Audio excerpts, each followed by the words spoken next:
And we're back. Thank you for joining me in the Foul Playland. As always, I'm your Foul Player, and I'm joined by none other than the greatest mind in New York sports, No, and that's stop, Stephen stop, Martinez, stop uh, that, man.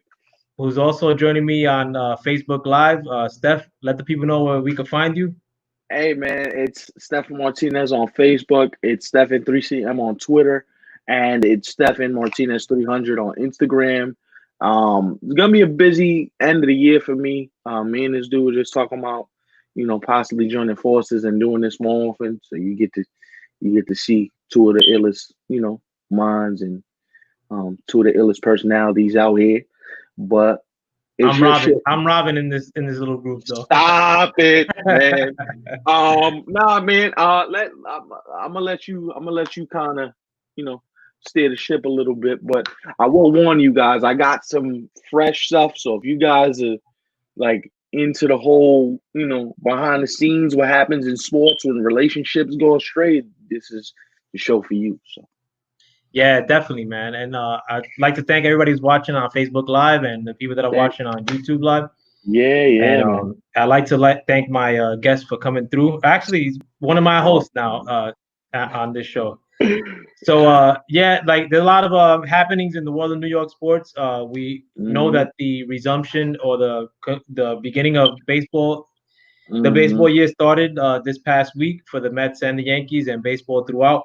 In addition to some other big news happening, the Knicks hired a right. new coach in hmm Tom Thibodeau. We'll I get don't into like all it, of and I don't like it, and I'm pretty sure my man Steph don't like it. But we'll get into that later on to get Let's some just say fire. this. Let's just say this. I'm 50-50. Yeah, I'm I'm 40. 50-50. I'm 40-60. 60, no. All right, we'll Yeah, get into it. but, well, We'll we'll get we'll get into it. into that later. But I want to start the show off with what happened yesterday. I actually Mhm. woke up to watch the Mets game, and I found out that the Jets had traded their Mhm. All-Pro player Jamal Adams, their All-Pro safety, probably the Mhm. best in the box safety in the league. Right. Um, the Jets traded Jamal Adams in addition to a 2022 fourth round Fourth pick. round pick. Right. Right. Yeah, Right. for the Seattle Seahawks first round pick in 2021, in addition to their third round pick in 2021, And a first round pick in in 20. 2022, Yeah. Right. and free safety slash strong safety Baxter McDougal. Um, Mhm. I was surprised by this whole thing, especially waking up to it. I actually like Jamal Mhm. Adams, but Mhm. I, along with my man Steph, we're all about the youth, and I actually was very impressed with the tandem of picks that Joe Douglas was Mhm. able to recoup from Seattle. You have any thoughts on this trade, Steph? All right. Well, this thought is multi-layered, so please stop me when you feel free. Please stop me at any point. Feel free. Nah, Um, cook. First off, let me say this: for anybody that thinks that this is a good thing for the New York Jets, I applaud you for thinking that way. But we're gonna play both sides of this coin here, if you will. This had to be done because he was scorching earth. He went to the Daily News and told Manish Mehta, who covers the Jets, listen, they basically better get me the hell out the building or I'm burning it down, which is what he tried to do in figurative terms. He tried to burn the building down, and he basically told ownership, hey, yo, you need to either trade me or I'm going to make life miserable for y'all for the next 2 seasons, which is what he intended to do. Let me make something very, very, very clear. I don't blame Jamal Adams for feeling the way he felt either, because whether or not we want to believe the New York Jets or we want to believe Jamal Adams is irrelevant. History tells us there was a unique list yesterday put out by Rich Cimini of ESPN. The Jets, 5 out of the last 6 draft picks have either been traded or flat out released from the I last saw. 6 drafts. 5 out of 6. That's not good. And at some point, it can no longer be about the player. You have to look at the organization and go, what are they doing to these players so that we are getting these type of reactions from different people, different players, not the same players, different players coming in with such high expectations, and then you turn around and they're gone in less than 3 years. This ain't good. There's something going on in the organization from the top down. And you again, Woody Johnson made some comments derogatory towards women and all this sort of stuff. We're not going to get into any of that. But I will say this: if you have the wrong people running your organization from the top down, it shows. It shows. There's a reason why the Jets have had 3 head coaches or 4 head coaches in the last 8 years. There's a reason for that. There's a reason why nobody wants to come play for this organization other than Le'Veon Bell because he was broke and needed the money. There's reasons for this. So, look, was Jamal Adams being a headache? Yeah, he was being a headache. But I think the bigger problem is you had to trade him because you weren't going to win with him anyway. You weren't going to win with him anyway. He was just going to be a cap casualty that would have kept the Jets in cap purgatory because they would have had to pay him between $14 and $16 million a year for a free safety that in all actuality, unless the rest of your defense is built, is a luxury car. Yeah, definitely. No, I agree with that sentiment. And honestly, had he gone forward with burning the building completely down to the ground over at Florham Park, who knows what the Jets could have got for him? They probably could have got a second-round pick for him. You got to look back at the Antonio Brown trade, right? And what they got back from when Pittsburgh initially traded him. That package sucked. And with OBJ, I mean, OBJ was a bigger player than what Jamal was. I mean, you could debate as to who is more talented at their craft, but OBJ was a star, probably one of the biggest stars in football, and they ended up getting the same thing, a first and a third round pick. Well, Joe Douglas is different because he got 2 first-round picks. Yeah, 2. You got 2 first-round picks for a free safety, dog. That's not bad business. That's good business. Now, let me make something very clear, though. Seattle's GM and the way they do business, they're known for trading first-round picks because to them, they see, we got to give value to get value. You know what I mean? And they're not afraid to mix it up and make a deal if it warrants them making some sort of move. But I'll say this, Joe. For all intents and purposes, it's a trade that both sides had to make. Both sides knew they needed to shore up either culture in the building or, actual play on the football field. Now, Jamal Adams ain't going to go to Seattle and do all this mess. He's going to go there. He's going to be a model citizen, and he ain't going to act up. Because one thing we know about Pete Carroll, he's done it to Richard Sherman. He's done it to Camp Chancellor. He's done it to Bobby Wagner. He'll cut you if you see some foolishness. Word up. I mean, my one pessimism though too is the fact there's the trades that Seattle has done in the past for big players like Graham when they traded for him. It didn't work out exactly the way they wanted to, and they gave a big package. Jimmy Graham was an older player by that point. To be perfectly frank, he wasn't a younger guy.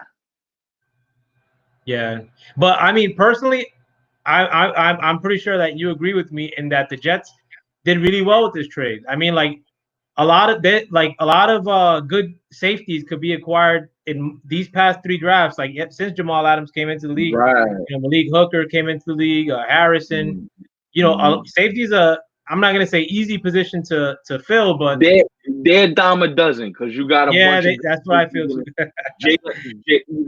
You got Jalen Ramsey that you could put at the cornerback spot or free safety. You got, Patterson you could put at the cornerback spot or free safety. The kid that was in Arizona all them years.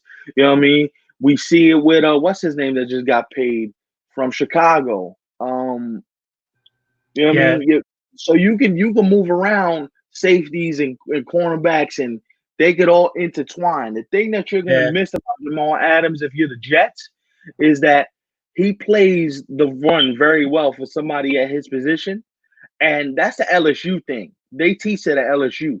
If you don't play the run well coming down from his position, you won't play. Ed Orgeron's been there for years, and that's been his school of thought is we're going to hit you in the box. We're going to hit you sideline to sideline. We're going to play tough, hard-nosed SEC football And that's basically what Jamal Adams is. And I think he's going to fit very well up there in Seattle with the scheme they like to run. Yeah. I think he'll do well in Seattle too. I mean, Seattle's going to be a contending team this year. Like, I mean, it's going to be them in San Francisco, like out of the NFC probably, which is going to be dope. Can we get into this though? Because I want your opinion on something. Because I've had this thought, and I've had this discussion with other people as well. For me, it doesn't matter who you trade for. You understand what I'm saying? If the organizational structure is still the same and Adam Gase is still your head coach, you could trade for like 6 Mona Lisas for all I care. It ain't gonna matter. You need a culture change in that building from the people running the organization to the people doing the football work. Joe Douglas did a good job, but how much of that was the Adam Gase going, yo, get this dude the hell up out of here. I don't care what you get. If you could finagle something, then do it. But this is not a good thing, especially when you got to remember when Adam Gase was in Miami, the same things that are happening here were happening there. Same sort of situation. So I guess my question to you is, yes, they did well in this trade, but is it really going to matter in the long run as long as Adam Gase is the head coach and decision maker of your football team? That's a good question. I think that no matter what, that they were stuck with Adam Gase for this year. I can't stand Adam Gase. I liked him over McCarthy for some reason last year. Like, I don't know. I didn't think much of McCarthy either, but I think I wanted Gase more than McCarthy when the job was opening. I mean, the job was open, and I looked like a fool for thinking in that logic. But Adam Gase is an ass cheeks coach in my eyes. What made you think that at that time? Can you remember back and what gave you that inkling? I mean, it was if it was between the two, I just thought that McCarthy wasn't getting to the far in the playoffs consistently, even though Green Bay was a pretty good team. And I just didn't think that the offense would translate immediately to the Jets. And I thought Adam Gase was younger. I don't know what the hell I was thinking, honestly, bro. Like but I wasn't hearing the reports out of Miami about Adam Gase, and like everybody had everything bad to say about Adam Gase after he bounced for Miami. And look at Miami now. Miami looks like they're on the up and up. Yeah, they have a good trajectory. Yeah. Yeah, but I think that the position that Jamal Adams sort of painted us in, or put us in the corner, was the fact that no matter what, I think Gase was going to be here at least for next year, and hopefully, especially if they have less wins than they did last year, which I think they will. I got him going 4-12. I gotta be honest with you. Yeah, I got him 5 wins or 5. I had him at 5 wins. Because and correct me if I'm wrong. I don't mean to make this a Jet tangent or like kill the New York Jets. I know we're supposed to be talking about Jamal Adams, but there seemed to be some like real optimism around the Jets. And quite frankly, I don't get where the optimism is. Am I missing something? I think it's due to the fact that they won more games than anticipated last year, but all those games were against trash. Like it was like anomalies. They lost to the Bengals last year. They were the only team that lost to the Bengals. The Jets aren't a good team. You were playing bottom feeder squads though. You weren't playing nobody. If you were playing somebody, then it'd be different. Yeah, but I mean, I think we beat Miami once, if I remember correctly. But the Jets, every game they won was like an anomaly. Like somebody messed up from the other team, and we ended up eking out like a decent amount of wins towards the latter portion of the year too.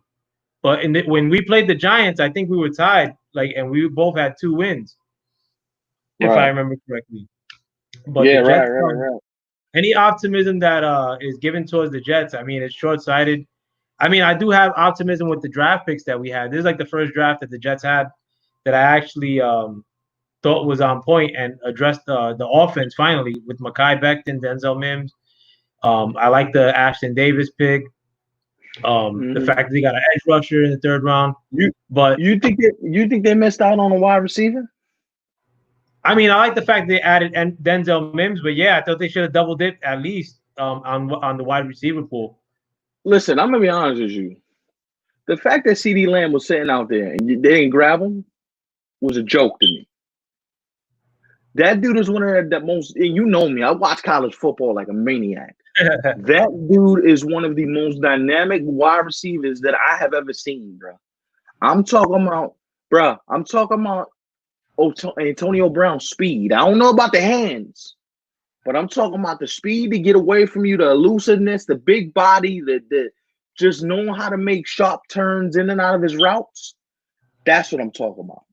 Nah, he does a lot of And things right, man. that CeeDee kid Lamb. is that yo, he's dynamic. He's dynamic. Yeah, I mean, I was disappointed. I mean, honestly, I did want to address the tackle position because our line is Mhm. possibly the worst line in the league, and I Same actually thing with like. the same thing with the Giants for the last couple of years. The Giants line Yeah, been but the Giants are about bad. shootout.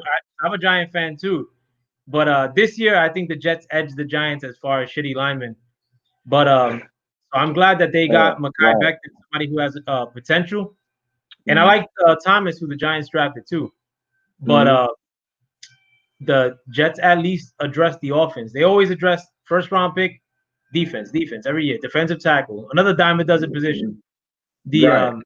but I'm hopeful about the draft picks. I'm not hopeful about Mm-hmm. the organization, and No. I haven't been that way for years. Yo, See, but could you cook on that? I want to shut the window because this lawnmower is driving so me here's the thing about that. That's a great point that Joe just made in terms of he's not really high on the organization, which goes back to my original point, which basically is listen, you can have all the first round draft picks you want, but is it gonna matter when the organization itself needs a rebooting, they need a retooling, they need to go about their philosophies a little bit differently.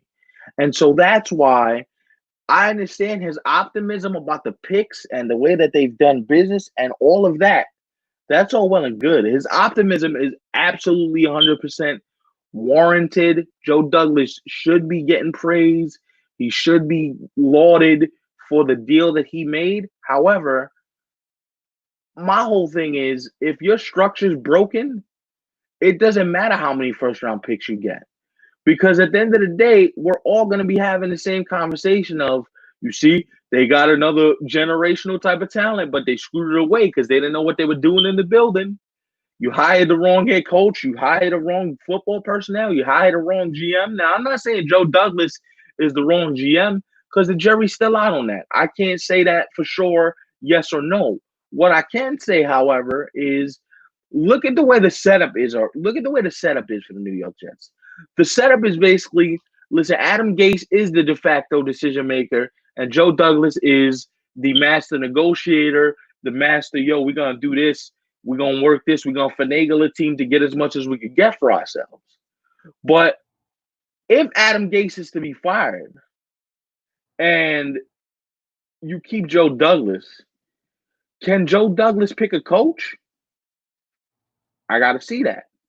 We know he can make a trade. We've seen him before. We've seen him do some things already that you're like, oh, wow, I like the way he's putting this roster together. But how much of that is his self-influence and how much of that is Adam Gase in the corner going, yo, I want player X traded because he doesn't fit what I want to do. You know what I'm Yeah, saying? There's a yeah. very distinct difference between the two of them. Nah, you make a What do good you point, man. Like I mean, I don't, and another thing too is that I like it's seemingly that Gase has a lot of pull with this organization, mm, and I don't know how that's based on performance because I mean it didn't seem like Sam Darnold took a leap forward or anything like that. well, here's the thing. All right. This is the insider stuff I was talking about. The insider stuff is this. Both sides already knew that something was gonna have to give, whether it's Jamal Adams' camp saying, listen, we'll table the extension talks for the time being, or you're gonna have to do something with Adam Gase. But one thing that I wanna dive into a bit with you, if you don't mind, is when he said, listen, he doesn't communicate with players. He doesn't let the players know what he feels or what he expects from them. It's almost like you're walking into something and you don't know what you're walking into. And I've had it confirmed by maybe like I want to say maybe four separate sources that have told me the dude is he doesn't speak. He lets his assistant coaches speak for him, and then when it's time to put out the fire, he's the last one that's in the building to be seen. You know what I'm saying? When it's time to confront somebody and have a real one-on-one conversation, he's not there to have those conversations. And if you're supposed to be leading a football team and your star player sees and feels dysfunction, your job as the football coach, not the general manager, but the football coach, is to go over to him and say, listen, man, how can we help you get through the season? And then we'll talk about your contract on the back end. You have to put the players first. It can't be about Adam Gates, the offensive guru. What offensive guru? Okay, let me be honest with you. Ryan Tannehill leaves Miami, goes to Tennessee, gets Derrick Henry, looks like an all-pro semi-quarterback. He looks competent. Ryan Fitzpatrick leaves you in Miami. He goes somewhere else. He's still Ryan Fitzpatrick. He's gonna throw a bunch of interceptions, but he looks competent. And everybody says, "Oh, you had Jay Cutler for 1 year." Jay Cutler for 1 year, the year he quit and didn't want to play because his hamstring was hurting. He was on a bike riding like he was in a Peloton marathon. Come on, Jake, run! Come on, what are we doing here? What is this? You can't tell me in all seriousness, this is the guy. You can't tell me this. Because if you do, you're kidding yourself. No way. Unmute yourself. You're muted. You're not gonna find the gay supporter with me. But also too, like what you were alluding to as far as him relegating to his staff, that's actually something that Jamal Adams referred to as well in that in the Manish Mehta in the article. And another thing too, I can't stand Manish Mehta, bro. Like, but listen, good journalists are gonna piss you off. That's why we're good at our jobs, because we don't care about your feelings. We're gonna print what we want. We're gonna print the truth. If you don't like it, it's too damn bad. I'm gonna just be honest with you. You know how many times I'm a Mike Vaccaro guy. I'm good with Mike Vaccaro. I ain't mad at it, but I'm just saying good journalists piss you off because the stuff they write, if you pay attention to between the lines, not everybody's gonna like each other. You're gonna write some stuff or say some stuff on TV that's gonna bother some people, or that ain't gonna be the most popular decision. Like, I'm gonna be honest with you. The Jets could have gotten 7 first-round picks for Jamal Adams. This trade was an absolute disaster from this standpoint. It should never have gotten to this point. You don't let a franchise player of his caliber walk out the door in 3 years. Say, you know what? That's just the cost of doing business. Because how do you build relationships? How do I know that when the next Jamal Adams comes around, you're going to be able to handle it? Or you're going to know what to do? Or I'm going to be able to trust you to nurture this type of talent to get him through. Yeah, word up, man. Honestly, like, I mean, I take back the Manish Mehta thing. A lot of the stuff that he was saying about the Jets now seems like in this past week that's been warranted. Like what's happening at Florham Park is a outright disaster. Like, it's almost like this. All right, I'll peel back the onion a little bit. I know we're gonna get deeper into the Knicks in a second, but I'll say this from this standpoint: the Jets and the Knicks are the same person. They're the same person from this standpoint. You could have hired Tom Thibodeau 4 years ago. It wouldn't have mattered. It's not gonna matter now, I don't think, because as long as you have an owner and a front office structure where the front office, the owner, the front office, the collaborative effort wants to pick 2 of Tom Thibodeau's assistants, I'm out. I'm out on that. Listen, you can say what you want about the hire. I'm just making this comparison. If you're going to tell me that this is going to work, but yet the Knicks want to hire 2 of his assistants, I'm out on that. All the way out. No, that's the crazy shit that I don't understand. Like, why would that even be part of the deal? Like, as far as like a hierarchy that sucks at everything they do in the Knicks. And let's just foray into the Knicks, bro, because this Tom Thibodeau thing isn't covered enough. But like, honestly, like, Steph, The bigger Right. part of that story, not even the hiring. Okay, the fact that Mm-hmm. that was a requisite, like for the Knicks Mm-hmm. hierarchy to hire two of his assistants Right. is madness.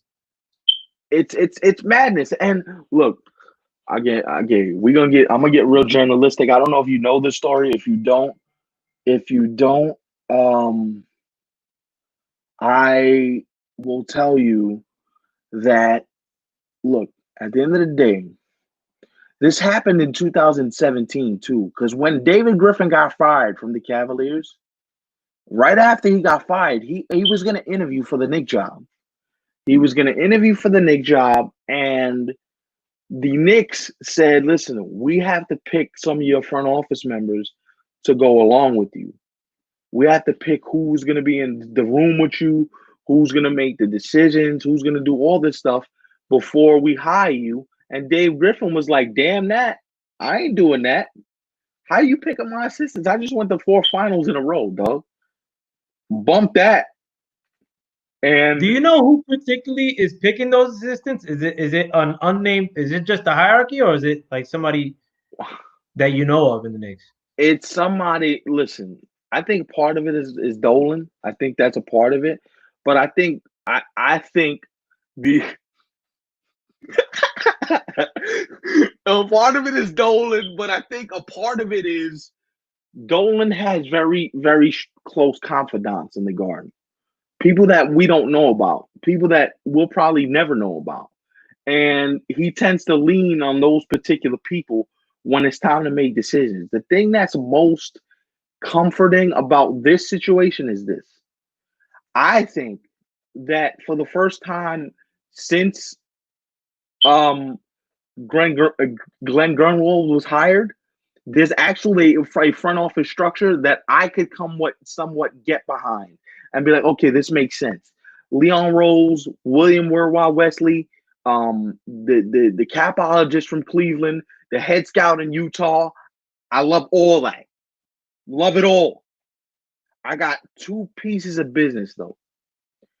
All this is well and good if you allow Tom Thibodeau, Leon Rose, William Worldwide West, and their staff, including Scott Perry, who was instrumental in getting Tom Thibodeau to take the job. Let's not forget how smart Scott Perry is as a basketball mind. Scott Perry is a very smart guy. Okay, I'm not. I don't know what your feeling is on Scott Perry, but I will say this about Scott Perry. I like Scott Perry. I like him a lot. I just think that as long as Steve Mills was in his position, we wouldn't have seen how good Scott Perry was at his job. You know what I'm saying?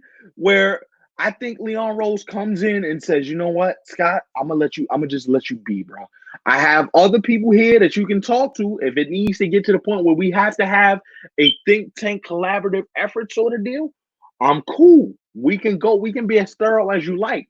And look, you gotta give the Knicks credit for being thorough. They didn't just come out and say, oh, we want to hire Tom Thibodeau off top. No, we're gonna interview about 10 other dudes and see whose mind we can pick before we actually make the decision.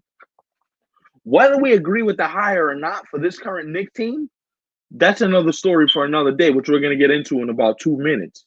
But give the Knicks credit for being thorough, because at least for the first time in a long time, we've had 10 legitimate interviews and people have had the chance to say, this is what I think you should do. So credit to them for being thorough. Yo, as far as like where these people that have come on this year, like Leon Rose and Mm-hmm. Worldwide West, what are the exact roles on the Knicks? Like from what you Well, know. Leon Rose is the president. He's the president of the Knicks. William Worldwide Wesley is like his right hand man. He's just there to lend a supporting hand if he sees something that that Leon Rose may need to fix, or um um that's actually somebody with the Knicks right now. Talk real quick. Let me just send this text out. Somebody with the Knicks just texted me. But no, they're I mean, look, at the end of the day, William Worldwide Wesley is going to be a big influence in terms of getting free agents to come in, because everybody knows that dude. Everybody knows him. Absolutely. He's like a ninja in the night. If you played in the NBA, you know who that guy is. His influence has no bounds. But here's the thing. Tom Thibodeau has a tough job ahead of him because you have to make sure that you keep Mitchell Robinson and RJ Barrett developed. You have to develop them. It just can't be, oh, let's develop them for a little while and then let's get some veterans in here and stunt the growth. If you're gonna do this, you got to do this all the way right. Where listen, and I'm gonna say that I might blow a gasket, so I apologize in advance. If I hear anybody complaining about minute restrictions with these two young brothers and Tibbs, I'm smacking somebody. I want them both playing 40 minutes a night. You 21 years old. Your knees could take it. Stop this garbage. I listen, that's what's wrong with the NBA. They too soft. They too soft. Oh, will Tibbs run them into the ground? Will his practices be excruciating? You know what? Good. That's probably the reason why they've been trash all these years, because nobody's ever pushed the organization to go, listen, they need to be coached. They need to be coached. You know why it didn't work in Minnesota? Because Karl-Anthony Towns and Andrew Wiggins were a bunch of children. They were children. They weren't ready to be coached. That's what's wrong with the modern NBA. We all talk, oh, we want a good coach. Do you really want a good coach? Or you want somebody to baby you and coddle you and get you through the season and tell you how great you are? To that, you say what, Joe? I don't know. I mean, like it didn't seem like the right recipe, but honestly, Steph, I mean, you may not agree with me on this, bro, but Mitchell Robinson seems like he's one of those guys too, like as far as like just very aloof. I mean, and I love his play, bro. Like Mitch, I think he's a building block for the future. I think he's a young trade boy, piece. though. Yeah, he is a young boy. You know what I mean? Look, when you say aloof, let me ask you this, what do you mean? I mean, like, I think that he was on the court, like very expressive as far as like when he would miss an assignment, like or somebody would get by him when he wouldn't score. Like there were a lot of games that he kind of got lost in the sauce, and he's kind of like you could kind of like see it on him. I mean, a lot of other Knicks fans that I speak to are very extremely high on Nick on him, as am I. But Mitchell Robinson is gonna be a star in this league with the right coaching, though. He's a star. He's a burgeoning star now. And let me define the word star. You know who he's gonna be? And you're gonna look at me like I'm crazy, but you know who he's gonna be? He's gonna be Tyson Chandler, Marcus Camby hybrid. Throw it to the rim and let me go get it, but let me play defense on the other end. That's his game. We got a comment from one of my listeners on YouTube, my boy Tyrone Smith, and peace to you for coming through, Tyrone. But he asked what's going on with Knox and Barrett. Now, Well, Knox is an interesting case, bro. Knox is an interesting case from this standpoint. The brother got the talent. You coming from Kentucky, that's like an NBA breeding ground for greatness. Karl-Anthony Towns, DeMarcus Cousins, AD. If you come from Kentucky, you gotta be good. Because Coach Cal don't coach no scrubs. It's like in his manual. Listen, if you a scrub, you can't play for me. You like, I ain't doing that. Hell no. I'm taking the elite of the elite and we working. Here's the problem. Nobody has taken the time. David Fizdale didn't do it. Mike Miller tried to do it, but it wasn't long enough for him to do it. Tom Thibodeau's one of his main jobs, besides RJ and Mitchell, you gotta get Kevin Knox to play with that fire under his behind every night. Because the talent is certainly there. The guy's uber talented, 6'8", 6'9", good length, could shoot the three. If he's dedicated on the defensive end, he could be a problem stopper because he has the length to get in the passing lane. He has the length to disrupt offenses when they try to get into the set rhythm. The brother he can play. There's flashes. And he got good instincts in the passing lanes too. He does. It's that he disappears too, man. But here's the thing. That's why you gotta keep these kids coached up. You can't allow them to have a good game and then fall back right into what they've been doing before. Where if listen, I know you're not that high on RJ Barrett because we had the whole John Morant, RJ Barrett. Not one Who would iota. you say? Here's the problem, and here's my disagreement with you, and here's where me and you beg to differ on this. I'm a gigantic Duke basketball fan. I've watched all of RJ's collegiate games, all of them. Is John Morant a better player? I'm not even going to argue with you. Hell yes. Hell yes. RJ Barrett a better leader? Probably. Because there has to come a point in time where RJ Barrett was disgusted with losing last year. He would look at his team and say, "Go, y'all is trash. All of y'all are trash, including me. I'm trash, but at least I'm trying out there." And listen, for all the talk of he ain't got a jump shot, he averaged 15 a game with no jump shot, only going left, and his jump shot got better as the season went on. So let's not say that the brother wasn't in the gym working on his game even late last season when the Knicks were just abysmal. There's something to that, man. Now, we can sit and talk about who's a star, who's not a star. I get you. You're 100% right. I'm not arguing your argument. But RJ Barrett is somebody to me that you can build around. I don't know if RJ Barrett is the number one scorer on your team. Probably not. But is he a solid number two with the right number one to put him in a good position to be able to succeed at this league? Yeah. Absolutely, yeah. I see RJ Barrett as a Victor Oladipo, Andrew Wiggins, maybe tiny bit of James Harden because he's lefty. I can see that for his game. The dude is athletic. And you gotta remember, he's only 20 years old. He's still growing into his body. He's a young boy, man. He's a young boy. He don't know nothing about the NBA game yet. Ja's just a freak because Ja does things at the point guard position that normal point guards don't do. You know what I mean? Like normal point guards ain't jumping over Kevin Love trying to end his life. Like Kevin Love's life flashed before his eyes when Ja Morant almost like destroyed his life with one dunk. Destroyed him. And I'm like, yep. Let me ask you though, because I like to, you're the only person that could talk prospect or draft talk with me with any sense. What would it take for another team to pry away Mitchell Robinson from you if you were the GM for the Knicks? You want to trade Mitchell Robinson? No. If somebody was offering you, Steph, the GM. All right. Well, I want at least 2 first-round picks.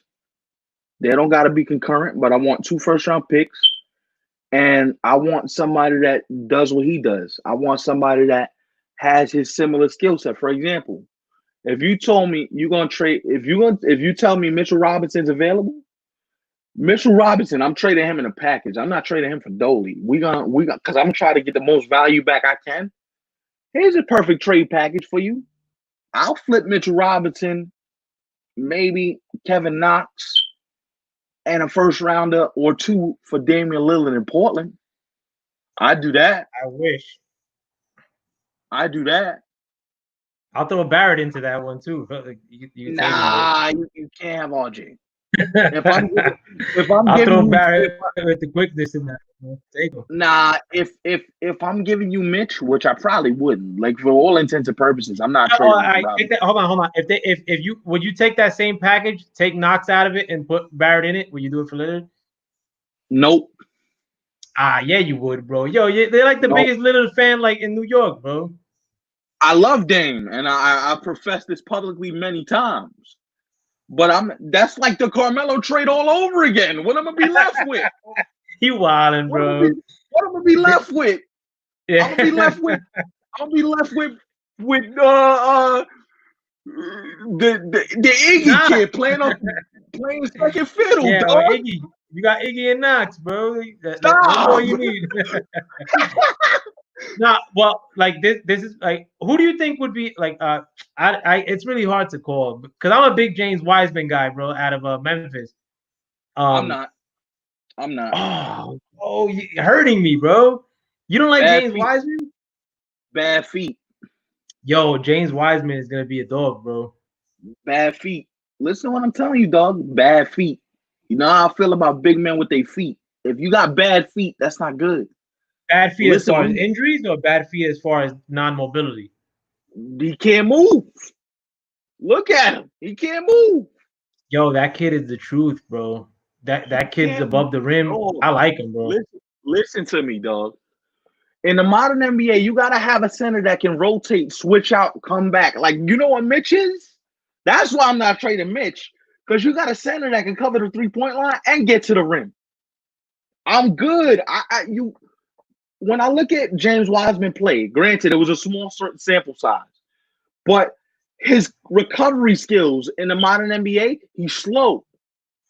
And I'm just talking about strictly from a defensive standpoint. I'm not talking about just his offensive productivity. I'm talking about defense. You dig? Where if a switch comes and you got a big on a small, I know Mitch could put up a fight against against a Dame or somebody of that ilk and still be able to stay with him laterally. I look at James Wiseman and I'm like, yeah, your lateral skills ain't that great, but I understand why you're a big fan of him because you see him and you go, well, damn, the brother plays above the rim. He got a silky touch. He has all these different things that you look at in a big man. But I think Mitchell Robinson can develop those things. I think he can develop those things because, look, dude's only what, 21? 21, maybe? I believe. Him and RJ are young, bro. You gotta give these young cats a chance to coalesce with each other. Now, is Thibodeau the right dude to do it? That's another question for another. You know what I mean? That's a totally different question. I just don't know if that's for me. If that's the move I'm gonna make because I don't see Thibodeau as a developer. I see him more like when you're about to be a finished product and you want to win a chip. That's the guy you bring in to coach up your veterans, to coach up dudes that are on the fringe of being, NBA perennial superstars. Then you bring Tibbs in. Like for me, the guy I thought would have been the perfect fit for here is either Kenny Atkinson or Jason Kidd. And the reason why I mentioned those two names, I'm gonna let you go in just 1 second because I want your thoughts on all this.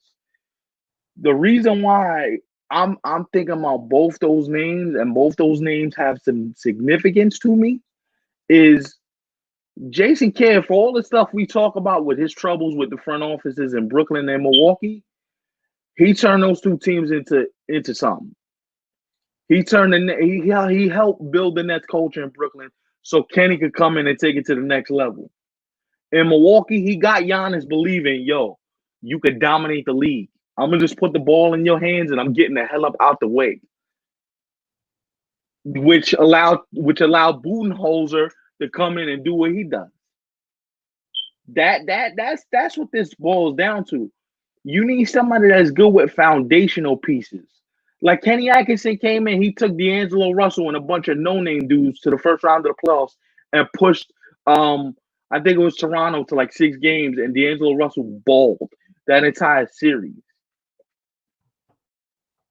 What are your thoughts on this? I mean, as far as Kidd goes, I think I would have been more willing to take a risk on Kidd rather than Tom Thibodeau because the thing with Kidd is that he always has a little bit of a scandal behind him, like or some sense of drama, like that follows him around. And I think that played a part. But continue, go ahead. Yeah, but I think maybe him maturing like as a coach or like probably maybe would have circumvented that happening. Like, but then again, you're going into the Knicks, which is like the high of drama and scandal. Dysfunction. Kenny Atkinson, on the other hand, I actually did like him as a coach too. I like what he did with Brooklyn. I mean, he started off. He made sense because you gotta understand Brooklyn was in a very similar position than the Knicks are now. They're practically with no draft capital too. Right. And at the time, the Nets were still recovering from the Darren Williams trade, the Kevin Garnett. The big three. Yeah, like it. So you've already established that you've had issues before Kenny Atkinson got there. What Kenny Atkinson and Sean Marks do? They rebuilt your front office and your coaching staff. Sean Marks got you back in respectable draft, in a respectable draft where you have some draft capital if you wanted to do some, which netted you Kevin Durant and Kyrie Irving, which you can say what you want about them off the court and their personalities, but on the court, there might not be a better dynamic duo than those two if they're healthy. Yeah, no, I think Kenny Atkinson, he set him up for success. And you got to remember too, like Brook Lopez was a mainstay for the Nets, and right, he ended up bouncing right in the midst of like the Kenny Atkinson right reign. when they were about to get to the level of he took D'Angelo, he took you know what I mean? He started building with these young dudes, and then you started seeing it. You're like, yo, he can actually coach. Like this ain't half bad. Which is why the Knicks not hiring him frustrates me if you're a Knicks fan, because it's like, yo, come on. You just went for the name, I felt like. And let me I don't know if anybody knows this. Tom Thibodeau is Leon Rose's boy. They work for CAA. That was his agent for many, many years. They have a very close-knit relationship. So listen, CAA is Madison Square Garden's second headquarters. I'm just being real. CAA is Madison Square Garden's second home. You know how many deals have been done in CAA inside the walls of Madison Square Garden? Lots. So you just got to pay attention to that. That kind of scares me too, man. Yeah. No, as far as like just giving it up to like this new hierarchy, like of agents and back dealing and the back dealers of the NBA, like or basketball in general, like in Worldwide West. It kind of scares me. Like it wouldn't scare me for any other team. I'm open to any sort of idea that's out of the box, like you are. But with the Knicks, the Knicks are. Why does it scare you? Does it scare you just based on who the owner is, or does it scare you just based on the reputation that has been built in the last 20 years?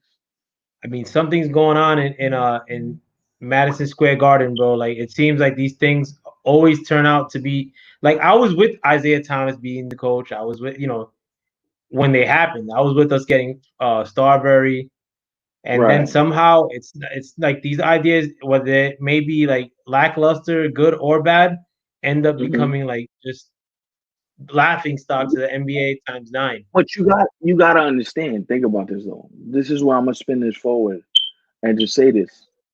Jim Dolan was the guy that was leading all of that. He was leading all of it. He wanted the Melo deal. He wanted the Marbury deal. You know why? Because he wanted 19,000 people in the Garden every day. For the most part, throughout this process, he did not get involved, not one bit, with the head coaching searches. And you know what I mean? According to the people I spoke to, it was very, listen, this is the front office's deal. I ain't getting involved with it. Just let me know when you need me to cut the check, and I'll be over here. You know what I'm saying? Like he does the same thing with the Rangers. He lets his hockey people be his hockey people. All right, y'all want to make this move for Terry Panarin? Cool. Well, I'm gonna let you make the move for Terry Panarin. Just let me know when I gotta cut the check. You know what I'm saying? They're not even comparable, bro. Like the Rangers are like damn near the Yankees of hockey. Like, and without the success, he leaves them alone. He don't mess with nobody in the front office. He don't mess with nobody with the Rangers, bro. People around the Garden will admit to you that he's more involved with the Knicks because, let's be honest, the Knicks are more of a moneymaker. If the Knicks ever got good, the city would take a proverbial. People would know what to do. When I was a kid, bro. Like, and this, mind you, the Rangers were competing, the Yankees were okay. When the Rangers were good, I mean, when the Knicks were good, there was no other story in New York. It was different. Yeah, bro. It was That no other different. story. Every day, like that's what every little kid talked about in school. The next day, like Yo. And and listen, the only we didn't win it. We didn't get the ring. I mean, and it was still like so dynamic. but look at how many people look at the generations of Knicks fans, bro. Me and you included. We still Knicks fans today because of those teams in the 90s. Yeah, definitely. You look back with such fondness and nostalgia and go, damn, we didn't win the chip, but that was fun, dog. The Garden was rocking every night. People were scared to come in there because they knew they were in for a dog fight. Yeah, That's what bro. it got to get back to. It got to get And it back made the to whole NBA good. right. You got to get back to it being a dog fight, bro. Where nobody likes coming into the Garden. Like, stop. I'm gonna say this: stop chasing stars because the stars don't want you.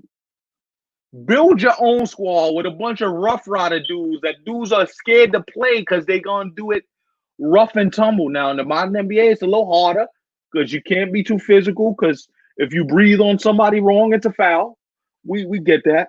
We understand it. But I think if Thibodeau can get them to believe, listen, we can hang around with these tough teams.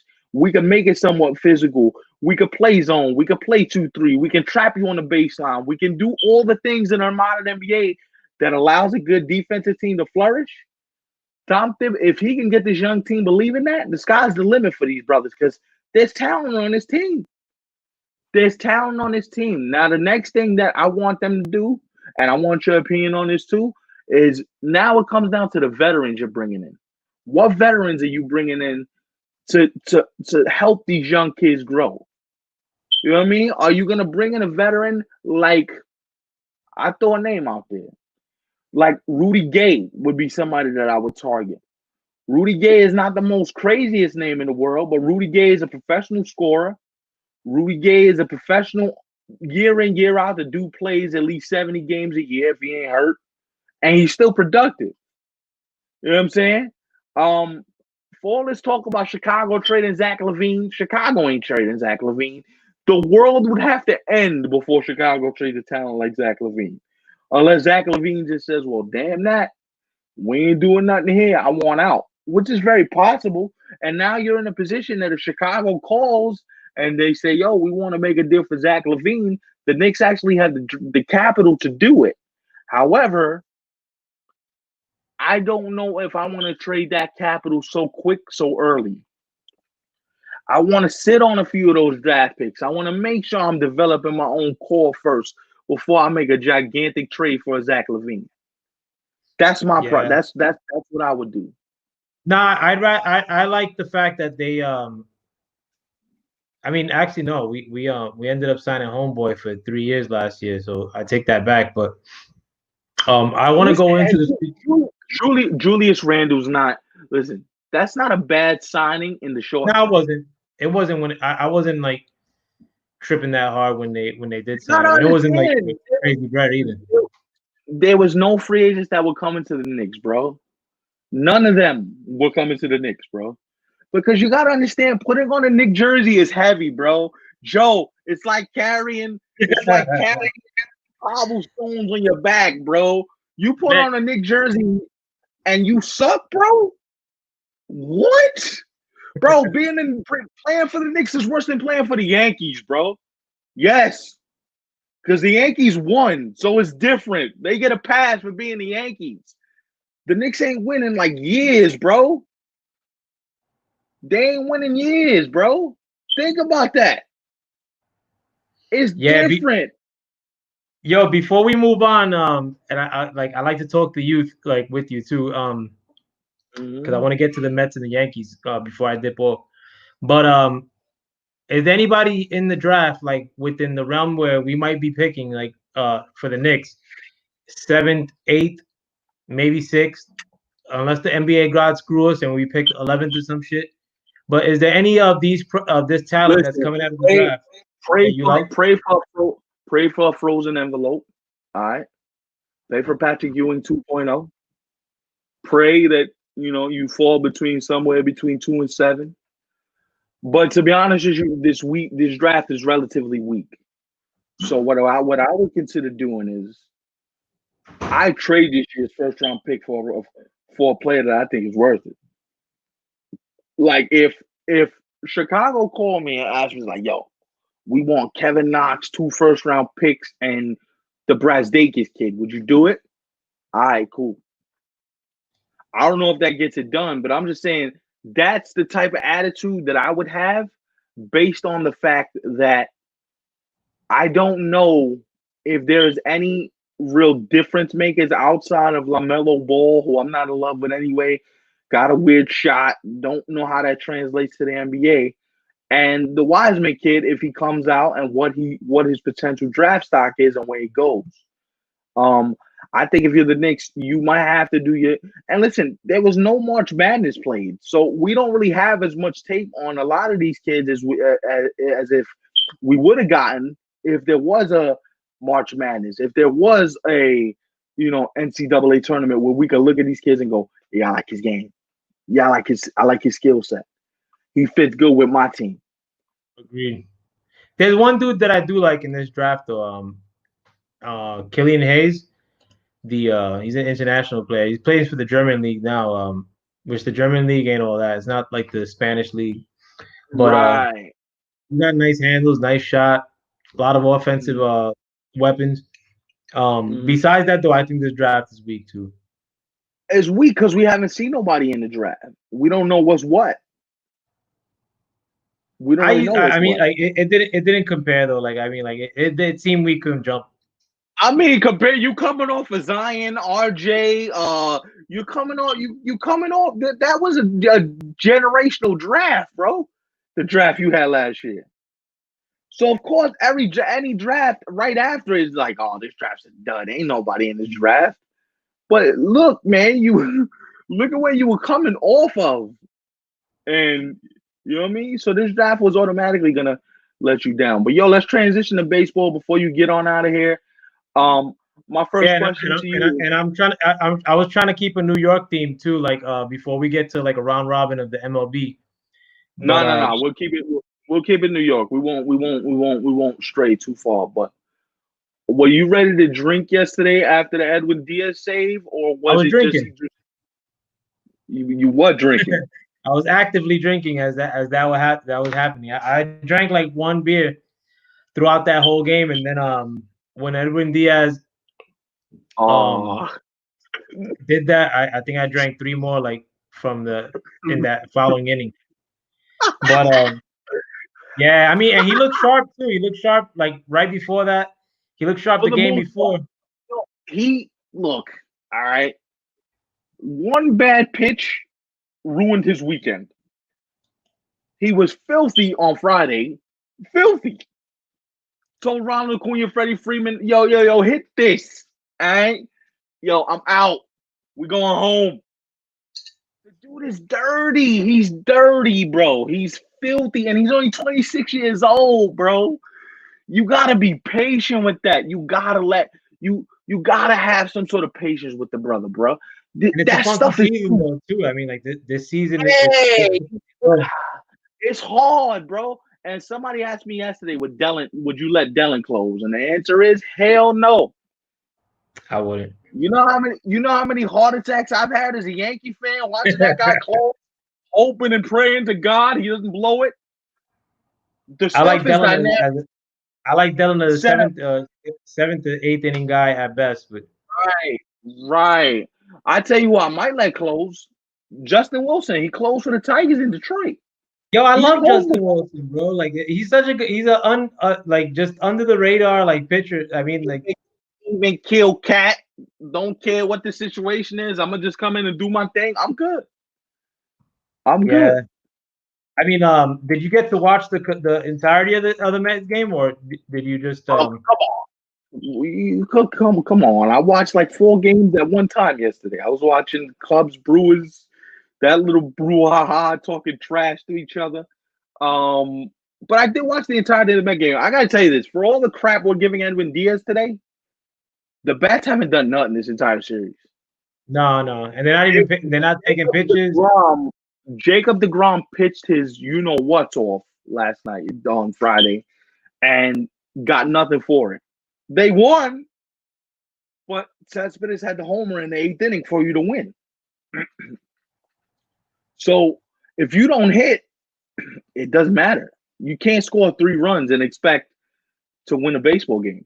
You can't do that. You got to score runs. And the lineup is capable. That's the thing. Look at the Met lineup. It's capable. The Met lineup is capable of doing work. It's Yeah. not a bad lineup. Not a bad lineup at all. I think lineup wise, if we're more patient and like make starting pitchers go deeper into games, like Right, right. yeah, they'll do a little bit more damage. But it's still early. I mean, hopefully they get it together. We'll see today when they run Porcello out there, You who's know, looked I gotta tell you, pretty. I'm not mad. I'm not mad at it. I think he pitches well for you guys this year. Let's see, bro. I mean, he's up and down. Like, I like that they signed him, but he didn't You look good paid in nothing. some games. Listen, you paid nothing for him, and if he pitches well, you basically got him for free. Yeah, For free. So yeah. either way, you good. Moving on to the Yankees. What do you think about the performance yesterday against the Nationals? I ain't worried about it. It's one game. Paxton's velo's been down since the start of 2.0. Had surgery on his back. Offensive pickup. We'll be all right. I ain't worried about it. One bad game. Giancarlo looks like he's a beast. The man lost about 10 to 15 pounds, looking like he you know what I mean? I'm good. No, he looks like Everybody he's else. like tuned in too, man. Like stress free. New York is a hard place to play, bro. You know what it is? But The no fans I know. is gonna help them. Yeah, I'm definitely, telling you. man. He's The no roping too, fans bro. the no fans are gonna help him and Garrett Cole. Like Garrett Cole was good the other night, but he wasn't Garrett Cole. Like he wasn't sharp. He didn't have his fastball was good, but it wasn't Garrett Cole good. I think we'll start to see that more as he continues to pitch and go through his natural progression. But listen, as a Yankee fan, I ain't got nothing to So what do complain you about it. how do you think Paxton looked this first time out? As far as stuff, I know he got trashed, but He didn't look too good because he wasn't able to get. He said he wasn't able to get the proper extension. His fastball felt sluggish, but the back feels good, which is good. He's not in pain. He's pain free. He's stress free, so that's good. You just got to get him built up. Get him built up. Let him go through his progressions. Michael King looked good for a couple innings yesterday. He was good in spring training 2.0, so he looked good for the Yankees yesterday. The kid I want to see for the Yankees though that they sent down was not Michael Jordan Montgomery. He looked good in summer camp 2.0. He looked really good. 95, 96 from the left side, which is why I said the other day I would let James Paxton go because you got Montgomery doing his thing, pitching well. But you got a bunch of young pitchers down there. Michael King, you got the Davy Garcia young man. Yankees will be all right. Cashes. He's now referred to as Cash God. I don't want to question him anymore because he usually comes out on top with these sort of things. But you go through a rough blip. There's 16 teams getting in the playoffs now, so I can't complain too much. yeah, nine. I wanted to ask you, bro, if you had I mean, this is more of the pups, bro, but like, who do you think is how old is Robles? Robles is 21 or 20? Victor Robles. Robles just turned 23. Oh, so he's a little older. It pays to be 23 though, don't it? Yeah. No, but I was gonna ask you, who do you think is you consider Robles a top 5 player in the MLB?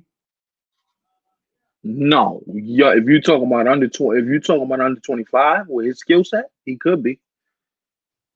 He got 5'2" potential. That dude does everything on a baseball field. Could run, could hit, could throw. He's got to put it together. Oh no, my bad. I think I was mixing him up with our boy You mean the other Soto? Soto, yeah. That kid right now, and he just turned 20, by the way. Just turned 20 20. or 21? He just turned 21. I'm sorry. Yo, 21 with his 21, and your man has an understanding of the strike zone that is not normal. Yo, I'm out. I'm out on that. I'm not pitching to that guy 4 times in a row. You're getting walked at least twice. I'm out. He reminds me of Miggy, bro. I'll give you a better comp. He's Tony Gwynn with more power. Man. Yo, and that's one thing you did bring up that I think is his best asset, the strike zone, bro. That kid Yo, has it so well put together. It's a joke. It's a joke. It's a joke, bro. You look at his vision. You look at another young kid that we don't talk about because he's not in New York. The kid Matt Chapman in Oakland. That his strike zone vision. Actually, it's a joke. Like that, you're talking about 40 home run pop, still getting 120 walks a year. Oh, by the way, I'm gonna go play Gold Glove third too. Come on, man. And they're both in like the shittiest ballparks too, both of those players. They're roping, bro. Both of those guys are beast mode right now, bro. Yeah, Matt Chapman's a joke. The contract he's about to get, bro. Yo, unbelievable. Yeah. Do you have any other MLB drops that you could give us? Well, I'll put it to you this way. Let me ask you something because you like to do the prospect thing and all this stuff, but have you been keeping track of what they're doing in Chicago? I'm talking about the White Sox. Have you looked at that lineup yet? I have, man. Topically, but I was high on Chicago even going into the year, man. Bro, I remember we were sitting at WKRB. This is like late 2018. This is one of the last times I was there. And I said, yo, watch the White Sox in like a year. And you looked at me with this look like, really? I said, bro, listen to me. They doing work out there in Chicago. These niggas, you don't understand, dog. They about to wreck somebody's life. What they're building in Chicago is borderline criminal. It's criminal. You listen, you lucked out by not signing Manny Machado. Do you see that lineup, bro? That lineup looks ridiculous, bro. If they get any sort of pitching from Giolito, Lopez, Kopech opted out because of COVID, but I understand it. Michael Kopech. If you get any sort of pitching from that starting rotation, I don't want any smoke with the Chicago White Sox. No, I don't. I don't want any of it. That lineup is a joke. Luis Roberts hitting home runs, falling down. Are you kidding me, bro? In hindsight, who do you think made all better on that trade for Sale between? Or looking back on it now, you know. Well, the Red Sox won a world championship, so you can't say that the Red Sox didn't do well because they got a chip out of it. However, if you're going to look at the long-term investment, Chris Sale's already undergoing Tommy John. He just got, after just signing that mega deal. Yo Moncada, I don't know what he is yet. I'm still kind of like, what are you? Are you like a Roberto Alomar gap-to-gap solid fielding second baseman? Or are you going to develop some young pop? And am I going to look at you like Frankie or any of these elite infielders in the game? Are you the next Gleyber Torres? By the way, sidebarring real quick. Eloy Jimenez, Gleyber Torres, Kyle Schwarber, Chris Bryant were in one lineup in Chicago's minor leagues. Like, let that just sit there with that. Come on, bro. How did they part with Gleyber? When did they part with Gleyber? When they traded Chapman to the Cubs. Right. Yeah. Oh, that's a joke. Eloy Jimenez, Gleyber Torres, Chris Bryant, Kyle Schwarber in the same line. Are you kidding me? Yo, Theo Epstein, you should be fired just off the top. How? Nah, and Theo Epstein's a Hall of Fame GM, bro. He walks in first year probably, but damn, bro. He does, but dogs. Nah, that's a rough one, bro. Come on, bro. Their farm system then had way better than the Dodgers. Like it was loaded, bro. Yeah, bro. Yo, Ian Happ was like the third, like the seventh or eighth best prospect in their system, dog. We don't even know Yeah. who you are. We don't care. Like Gleyber Torres, Chris Bryant, Kyle Schwarber, and freaking Will and the Contreras dude, the catcher. They still, It's a joke. It's a joke. They still have yeah. him, yeah. Nah, man. But yo, with that, I'm gonna shut it down for now, man. You have any other parting words or any parting tidbits that you wanted to add? Nah, we out of here, man. I just wanted to come back and do this again with you, but I hope Yeah, I we would have answered gone on everybody. longer, bro. But I worked last night and I gotta watch the Met game at 7. He look at him. He needs that viejo nap. Look at him. He got the I, viejo I'm a, vibe. I'm a, I'm a fiend for that blue and orange, bro. Like no matter what, I gotta wake up and watch these stupid games, bro. I ain't mad at it, bro. I'm about to watch the Yankee game in a half hour. I'll probably watch the Met game too tonight. Nah, man, no part words. Just thank you for having me. It was fun. We got to do it again real soon. Just link me up. Let me know when you want to do this. And if you guys, the listeners, have questions for us, please feel free. Drop a question in the comment sections, either the YouTube or Facebook Live. I'll be sure to, try to answer as many as I can. Or if you just want to save it for the next live show, depending on when this guy is free and I'm freed up and we can do something together, just drop a line. Let us know. Nah, definitely. I mean, we're gonna come back at the very least. I'm gonna try to come back this week for this New York sports talk or round robin, bro. We're the most hood sport. I want to do the most hood sports show in the world, but that actually, like, I don't want to bootlick teams. Like, like we're unbiased with our hate and love for teams. You know what I'm saying? Like, and we're not button I up. gotta, I gotta be a reporter, so I can't have no hate or no love for anybody either way. I just gotta keep it, neutral. But if something pisses me off and I'm used to, and some I don't see that or I see that doesn't sit well with me, I'm gonna say something. So, Word up, Joe man. has all the love and the hate. That's his department. He tends to hate and love people fairly quickly. So that's his deal. But yo, again, thank you for having me, and we'll do this again soon, man. Yeah, we got to bring Nick on too one day, man. Yeah, man, for sure. We'll try to get something going with him. I know he said he wanted to watch this one, so he's probably gonna give me a bunch of stuff about the Jamal Adams trade. So, Yeah. nah, man, we gotta have Big Dog on and have him say his piece. But yo, this was fun, man. Maybe the next one, maybe we'll have him hop on and do something. Yeah, we'll work it out, man. We still got a whole season too, at the very least, like to look forward to, man. But thanks for coming through. Yep. Let the people know where they can find you too, especially Again, your social media. you can find me at Stefan Martinez on Facebook. You can find me at Stefan3CM on Twitter. And you can find me at Stefan Martinez 300 at Instagram. The Instagram is more for like new hip hop albums and pictures. But if you want real sports content, Facebook and Twitter is where I'm at. Yeah, bro. And 3 clips. We rep that. We repping that 3 clips now, bro. Yeah, Three Clip Sports is Three Clip Sports is now my department. That's my baby. I just unveiled that last night in the middle of the night. Yeah, man. Three Clips Media is the family. That's the brand I'm a part of, and I'm happy to be a co-owner with two other, sensational people. So just be on the lookout for us. We coming soon. Maybe we'll have Joe hop on and be a part of the Three Clips family at some point. We gotta look up for him something to do. Maybe this will be a Three Clips property pretty soon. We'll work out some royalties or something. Get them checks. All Yeah, right, well, but thank you guys for watching. Joe, thank you for having me again, man. This was fun. I gotta go watch the Yankees kill the Nationals.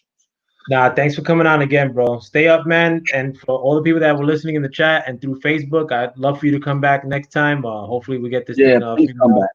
more coherently on the Facebook side. Oh, real quick. And we're gonna do something with some. We're gonna do some hip hop stuff because, I know a couple people were asking me, "Yo, you rhyme?" I was like, "Listen, I rhyme a little bit, but I A mean, little maybe bit. I rhyme a That's little my bit. fucking demon, Maybe, bro. nah, maybe we'll come back and maybe we'll come back. Maybe I'll surprise y'all with something, but Nah, definitely, we'll man. see. We'd like that. I'll set up the studio to play. You haven't peeped the studio, right? That yeah. Like, This is the rough version of it. Hold on. Yeah, look at the dude with the records in the back. Look at this. Oh, Oh man. you see the shotgun up top? Hold Yo, you wildin', dog. Nah, man, but yo, let me break out, bro, before we get arrested, bro. I don't want to get my man's caught up. Nah, Nah, nah, nah, nah. All yeah. right, man. Next time I Thank you. swing through Brooklyn too. I was actually out there today, but I had to go and come real quick. But next time I Nah, swing, bro, like we'll next order time you some food. yeah, man. Next time you slide through, come through, watch a Met game or something, or whatever's on TV. We'll order some food and we'll mac out for a bit. Definitely, bro. Now, thanks for coming through again, man. And to the people that were Sunset in the Show. chat, Thank you for having me, bro. definitely, man. With that, I'm out. Peace, and thanks for stepping into the Foul Play land. As always, I'm your foul player. Peace.